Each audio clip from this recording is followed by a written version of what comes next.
Hello everyone, welcome to my channel. आज हम लोग पोटेंशियल एनर्जी डिराइव करने वाले हैं। दो चार्जेस के लिए 2 पॉइंट चार्ज होंगे।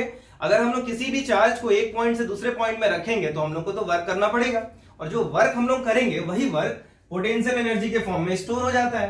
तो देखना, हम लोग को यहाँ पर क्या करना है, एक सिस्टम होगा जिसके अंदर 2 पॉइंट चार्ज है। मान लेता हूं पहला पॉइंट चार्ज है Q1 जो पॉइंट A के पास रखा हुआ है, और जो दूसरा पॉइंट चार्ज है वो है Q2 जो इंफिनिटी पे रखा हुआ है। तो सबसे पहले यहां लिखते हैं, जैसा यहां पर दिख रहा है उसको लिखते भी जाते हैं साथ साथ। लेट इनिशियली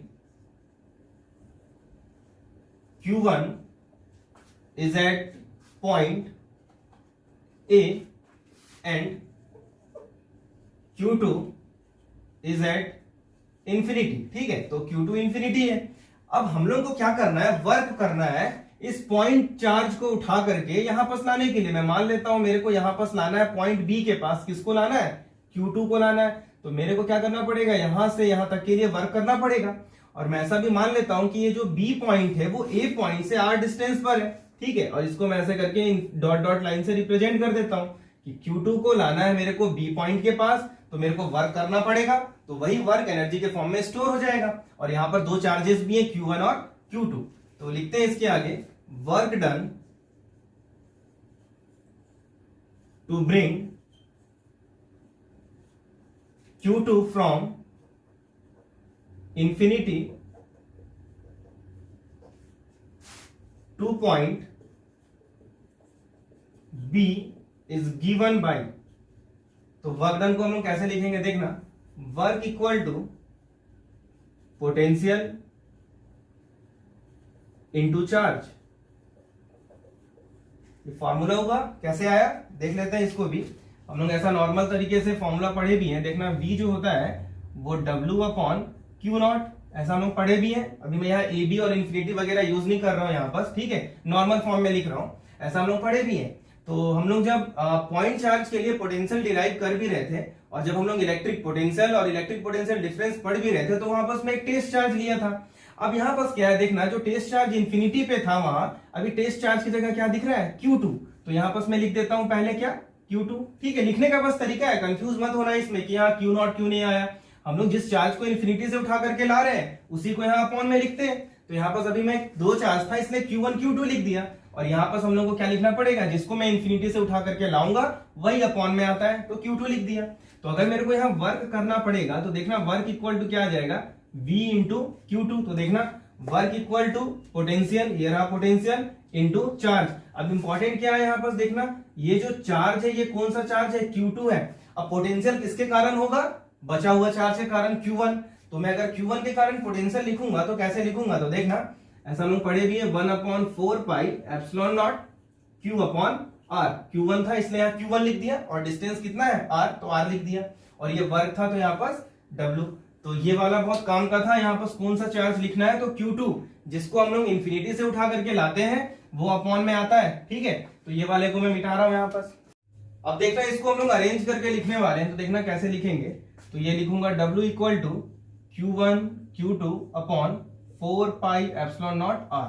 तो ये एनर्जी निकल गया, क्योंकि वर्क ही एनर्जी होता है। तो इसको ऐसे भी लिख सकते हैं हम लोग, W की जगह से U, पोटेंशियल एनर्जी को U से डिनोट करते हैं हम लोग, U।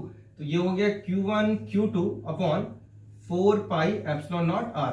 वर्क ही एनर्जी के फॉर्म में स्टोर हो जाता है, इसलिए ये आंसर हो गया। ठीक है, तो पहले यहां तक तो नोट कर लो आप लोग। अब अगर ऐसा पूछता कि अब चार्ज इंफिनिटी से मूव नहीं कर रहा है, किसी पर्टिकुलर डिस्टेंस से पर्टिकुलर डिस्टेंस में जा रहा है, तो देखना यहां पर मैं लिखता हूं, इफ चार्ज मूव फ्रॉम, लिख देते हैं, move from R1 to R2, means एक डिस्टेंस था स्टार्टिंग में वो R1 में रखा हुआ था। मीन्स मान लेते हैं यहां से यहां तक का डिस्टेंस अब इंफिनिटी नहीं है, R1 है। जब वो यहां पास आ गया तो वो डिस्टेंस अब R2 हो गया। ठीक है, तो इसे समझना, ये जो लिखा हुआ है क्या है, यहां से यहां तक का डिस्टेंस में स्टार्टिंग में मान लेता हूं अब इंफिनिटी नहीं है, कुछ डिस्टेंस है यहां से यहां तक का R1। ये अब ये चार्ज जब यहां से यहां पास आ गया तो मैं मान लिया अब ये डिस्टेंस हो गया है R2।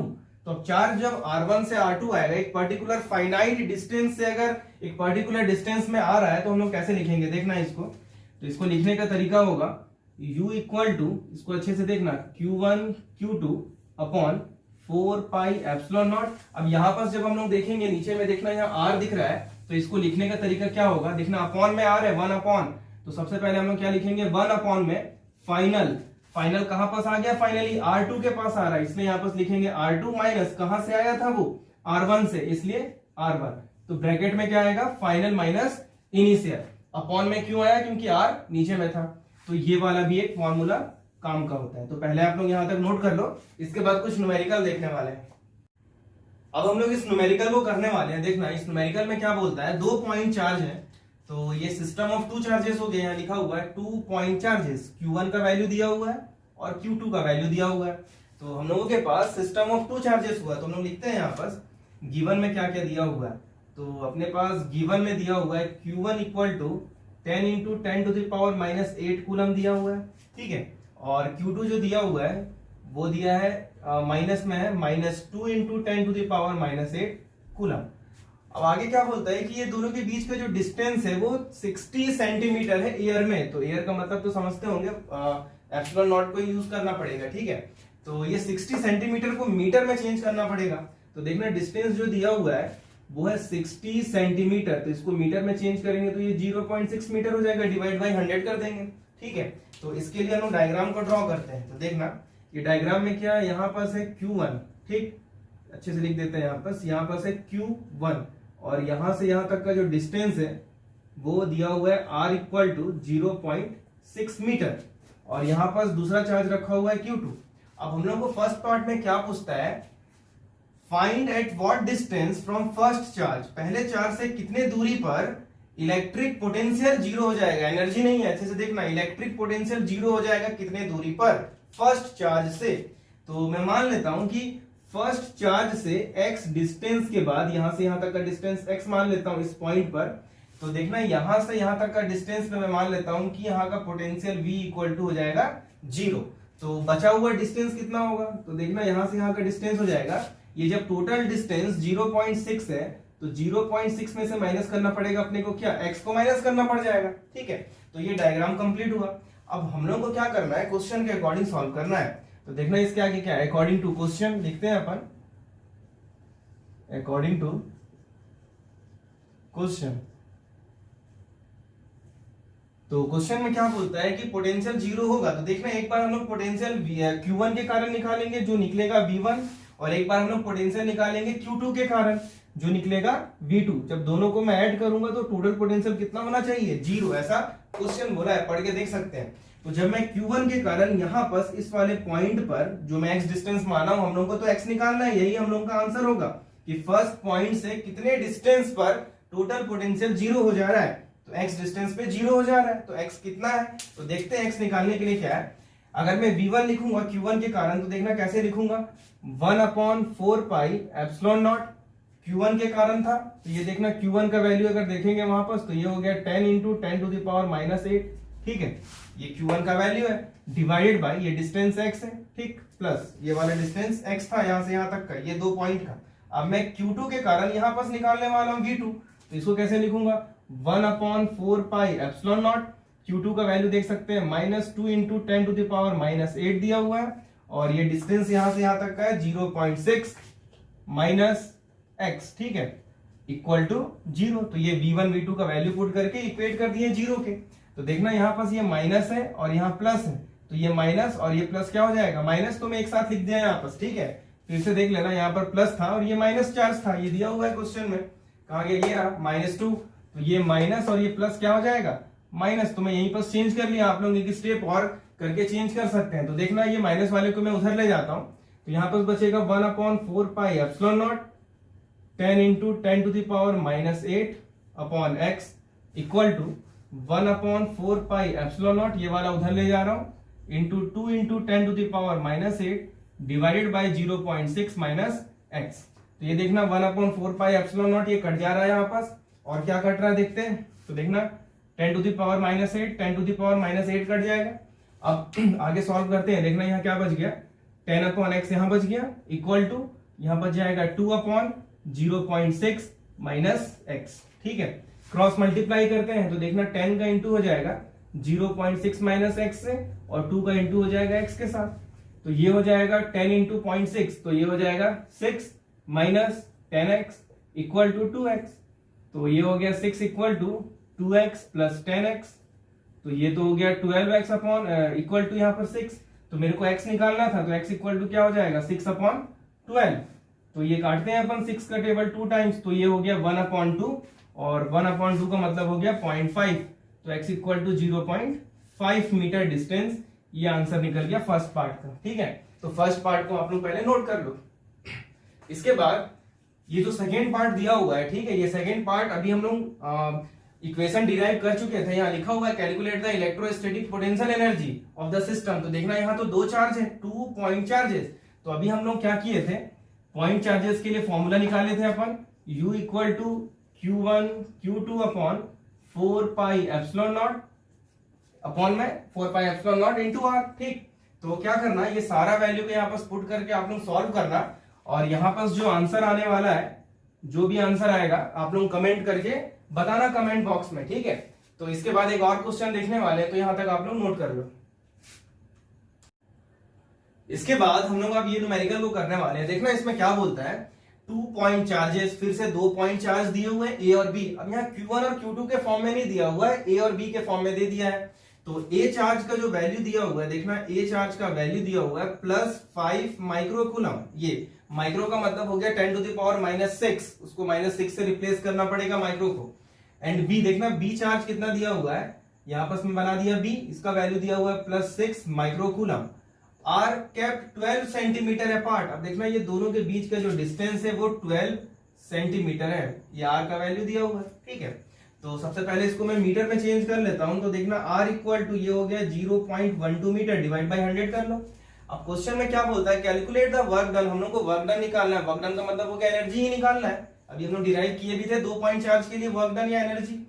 कब, व्हेन चार्ज बी, जब मैं बी वाले चार्ज को मूव करूंगा 2 सेंटीमीटर टुवर्ड्स चार्ज ए। मतलब ये जो बी वाला चार्ज था, मैं इसको इधर ले आ रहा हूं ए की तरफ, लेकिन कितना सेंटीमीटर मूव कराऊंगा, 2 सेंटीमीटर मूव कराऊंगा। तो जब 2 सेंटीमीटर ए की तरफ ये मूव करेगा तो कितना वर्क डन होगा वो निकालना है। तो देखना हम लोग को क्या निकालना है, ये चार्ज ए है, देखना ठीक है, और ये जो चार्ज यहाँ पर था ये बी है। लेकिन अब ये चार्ज क्या हो रहा है कि अब यहाँ पर नहीं, 2 सेंटीमीटर मूव करके यहाँ पर आ गया है। अगर ये चार्ज 2 सेंटीमीटर मूव कर लेगा तो देखना यहाँ पर 12 था पहले, तो अगर 2 सेंटीमीटर इस डायरेक्शन में, मानना यहाँ पर 2 सेंटीमीटर मूव करके यहाँ पर आ गया, तो अब ये डिस्टेंस कितना बचेगा, ये देखना ये वाला डिस्टेंस कितना बचेगा, तो -2 कर देंगे 12 से, तो कितना हो जाएगा 10 सेंटीमीटर। तो अब आर कितना बच रहा है 10 सेंटीमीटर। तो इसको हम लोग मीटर में चेंज करते हैं, तो डिवाइड बाई 100 करेंगे, तो ये 0.10 मीटर हो गया। अब इंपॉर्टेंट चीज क्या है यहाँ पर देखना अच्छे से, पहला डिस्टेंस दिया था 12 सेंटीमीटर, तो इसको मैं लिख देता हूं R1। ठीक है, और फाइनली अब कितना डिस्टेंस हो गया, ये लिख दिया इसको मैं R2 10 सेंटीमीटर हो गया। तो ये कॉन्सेप्ट तो यहीं पर था पूरा, बाकी तो अब फॉर्मूला में अपन पुट करेंगे आंसर आ जाएगा। कॉन्सेप्ट यही इंपॉर्टेंट है कि 2 सेंटीमीटर जब यहाँ शिफ्ट कर रहा है, देखना इधर से ये 2 सेंटीमीटर तो यहां पर पहुंच रहा है, तो 12 में से 2 को माइनस करेंगे तो 10 आएगा। कोई ऐसा नहीं कर देना कि 2 सेंटीमीटर मूव कर गया तो यहां पर पहुंच गया 2, ऐसे नहीं करना। 2 centimetre towards a means 10 centimetre. अब आगे देखते हैं, अभी हम लोग फॉर्मूला भी डिराइव किए थे इसके बाद, तो देखना फॉर्मूला के अकॉर्डिंग क्या होता है work done, W equal to Q1 Q2 ऐसा लिखे थे 4 पाई एप्सिलॉन नॉट, और यहाँ ब्रैकेट में अपन बनाए थे 1 अपॉन फाइनल डिस्टेंस, तो फाइनल क्या आ रहा है R2, तो 1 upon R2 minus initial 1 upon R1, ऐसा फॉर्मूला भी डिराइव किए हैं। तो वैल्यू पुट करते हैं, आप लोग वीडियो को रोक करके यहाँ पर वैल्यू पुट करके खुद से सॉल्व करके देखना, फिर मैच करते हैं आंसर आता है कि नहीं। तो इसको सॉल्व करता हूं मैं। तो पहला चार्ज दिया हुआ है 5 माइक्रोकूलम, ये लिखा 5 into 10 to the power -6, micro का मतलब हो गया -6। दूसरा चार्ज दिया हुआ है 6 into 10 to the power -6, micro को चेंज कर दिया। अपॉन में 4 पाई एप्सिलॉन नॉट है, तो अपॉन में 4 पाई एप्सिलॉन नॉट का मतलब ये हुआ, देखना 1 अपॉन 4 पाई एप्सिलॉन नॉट का डायरेक्ट वैल्यू होता है 9 इंटू 10 टू द पावर 9। ठीक है, तो हम लोग यहाँ पर डायरेक्ट वैल्यू को पुट करने वाले हैं, तो देखना कैसे पुट करेंगे यहाँ पर। तो ये 1 अपॉन वाला 4 पाई एप्सिलॉन नॉट की जगह लिख देता हूँ 9 इंटू 10 टू द पावर 9। अब ब्रैकेट को देखना सॉल्व करते हैं अपन, तो ब्रैकेट में दिया हुआ है 1 अपॉन R2, तो देखना फाइनली कितना है 0.10 माइनस 0.12। अब इसको करते हैं अपन सॉल्व, तो देखना यहां से मैं पॉइंट हटाऊंगा तो 2 जीरो यहां लग जाएगा, मतलब ये 100 हो गया, और यहां से भी पॉइंट हटाऊंगा तो 2 जीरो यहां लग जाएगा, तो ये भी कितना हो गया 100 हो गया। ठीक है, अब आगे सॉल्व करते हैं हम लोग। तो देखना W इक्वल टू 5 का इंटू 6 से करेंगे और फिर इसका इंटू 9 से करेंगे, तो तीनों को इंटू करने पर आप लोग करके देखना 270 आएगा। ठीक है, अब पावर को देखना कैसे सॉल्व करेंगे। यहाँ 10 का पावर -6 हुआ, एक और -6 हुआ, और यहाँ पर पावर +9 है, ये रहा +9, और ये देखना ऊपर से 100 कॉमन निकलेगा, तो ये बाहर निकल गया 100। ठीक है, अब ब्रैकेट के अंदर क्या बचता है, तो देखना 1/10 माइनस 1/12, पॉइंट यहां से हटा चुके थे इसलिए अब ये 10 है और ये 12 है। अब इसको सॉल्व करते हैं। देखना तो W equal to 270 into 10 to the power, देखना ये हो गया -6 और -6, ये -12 +9, और ये 100 का मतलब हो गया 10 का पावर 2। ये 100 जो होता है इसको अपन 10 टू द पावर 2 लिख सकते हैं, तो ये 10 का पावर 2 और यहाँ ऐड हो जाएगा, इसलिए यहाँ पर +2 लिख दिया। ठीक है, तो ये 100 कहां से ला गया, ये पावर में आ गया, 10 का पावर +2 हो गया। अब आगे इसको देखते हैं, सॉल्व करते हैं। तो 10 और 12 का एलसीएम लेंगे तो आएगा 60। ठीक है, 60 को 10 से यहाँ डिवाइड होगा, तो 10 के टेबल में 60 6 टाइम 6 इंटू 1, तो ये हो गया 6 माइनस, ये हो जाएगा 5 बार में, और 5 पंजा 5। ठीक है, अब आगे सॉल्व करते हैं। तो देखना W इक्वल टू 270, ठीक है, और इंटू, अब यहाँ पर देखना कितना बचेगा, ये हो जाएगा, देखेंगे अच्छे से, 9 और ये 2 11, और यहाँ पर -12 है, तो यहाँ 10 टू द पावर -1 बचेगा। ठीक है, इंटू 6 माइनस 5, ये हो गया 1, डिवाइड बाई 60, ये हो गया। अब आगे देखना सॉल्व करते हैं। W इक्वल टू, ये ऐसे लिख सकते हैं, देखना 270 डिवाइडेड बाई 60, और ये 10 का पावर जो -1 है यहाँ पर मैं ऐसा लिख दिया। ठीक है, तो देखना ये 0 से ये कैंसिल हो गया, ये 3 का टेबल में अगर देखेंगे तो ये 9 टाइम्स में जाएगा और ये 2 टाइम्स में जाएगा, तो अब कितना बचा, देखना ये हो गया 9/2, और देखना अगर इसको और अच्छे से लिखना है तो ये 10 का पावर -1 है, तो नीचे आकर के 10 हो जाएगा।